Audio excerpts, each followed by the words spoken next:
महादेव, जय भोलेनाथ। नमस्कार, मैं साधना पांडे मार्गदर्शन पे आपका स्वागत करती हूँ।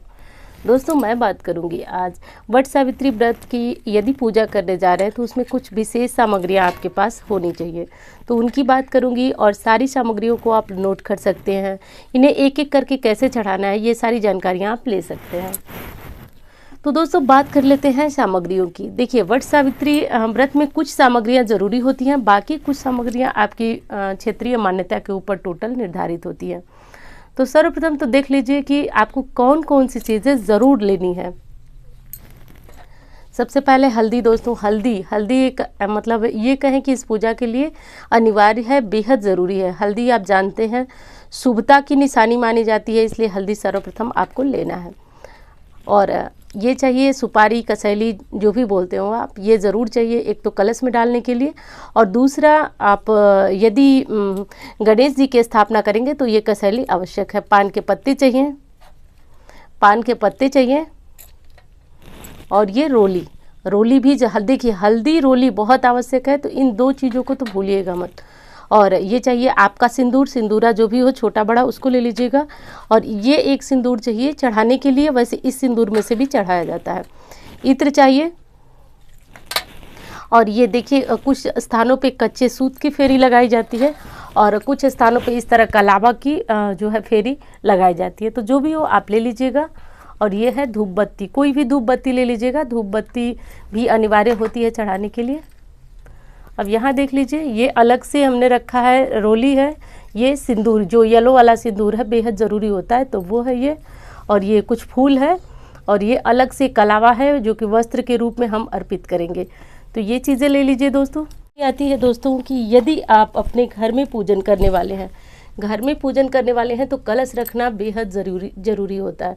तो कुछ भी अनाज रख ले, और ये पान का पत्ता है, और कलश आप मिट्टी का भी ले सकते हैं, जैसा कि देख रहे हैं आप मिट्टी का भी कलश ले सकते हैं। और यदि आपको दोस्तों, अब देखिए, यदि आप घर में पूजन कर रहे हैं, ध्यान से समझिए इस बात को। तो घर में यदि आप पूजन कर रहे हैं तो आपको इस प्रकार कलश तैयार करना होगा। वहीं पे यदि आप किसी वट वृक्ष के पास जाकर के वट सावित्री का पूजन कर रहे हैं तो आपको कलश रखना अनिवार्य नहीं है।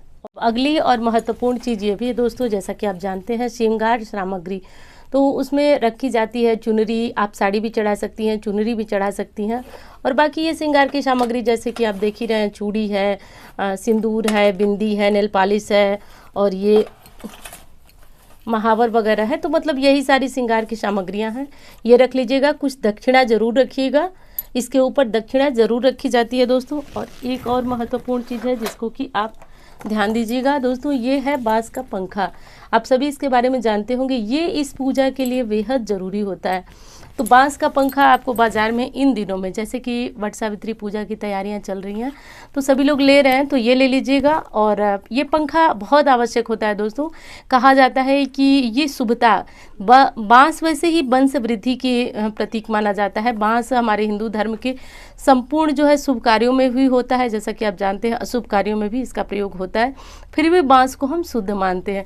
तो बांस के ऊपर, जैसे कि जब आपकी पूजा हो जाए तो बांस के ऊपर ये सारी श्रृंगार सामग्रियां आप रख करके, और जब आप किसी को दान देते हैं, देखिए कुछ स्थानों पे इस सामग्री को ब्राह्मण को दान दिया जाता है, कुछ स्थानों पे धोबन को दान दिया जाता है।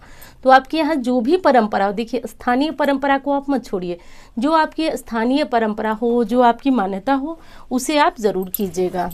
तो उसे आप ज़रूर कीजिएगा। और दूसरी चीज़ अब क्या करना है दोस्तों कि ये सारी चीज़ें तो हो गई। अब महत्वपूर्ण चीज़ आती है आपकी परिक्रमा की। तो जैसे कि परिक्रमा के लिए हमने बताया कि आपको परिक्रमा के लिए क्या क्या चीज़ें लेनी अनिवार्य है।